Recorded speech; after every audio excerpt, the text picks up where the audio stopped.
COP28 summit has just taken place in Dubai. Loads of countries have been meeting to discuss what's been called a climate emergency and how they can help. Well, a new deal has now finally been agreed after days of negotiations. For the first time ever, we are going to see a move away from fossil fuels. But do the plans go far enough? That is the big question. Well, Natalia Horquera has the story.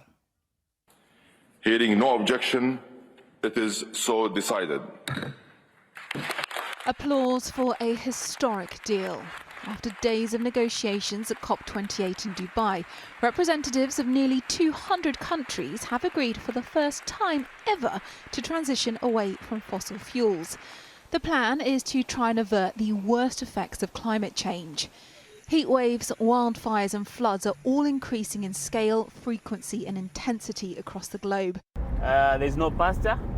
There's no water. Last year, 5 News travelled to Kenya and witnessed firsthand the impact that severe drought had on the east of Africa, driving millions into food insecurity. But at COP, there was also a commitment by the developed polluting nations to provide a fund that would help compensate countries hardest hit by the climate crisis, like Kenya. So it's been really a COP of two halves. The first week was really strong. We had a groundbreaking agreement on loss and damage with actually pledges of money going into the loss and damage fund, with the UAE and Germany being the first to pledge this money. And then in the second week, there was quite a lot of anticipation that the fossil fuel phase out was going to make it into the text. And of course, what we ended up with is the text around transitioning out of fossil fuels. The end of fossil fuels. The deal faced criticism from campaigners who wanted fossil fuels phased out.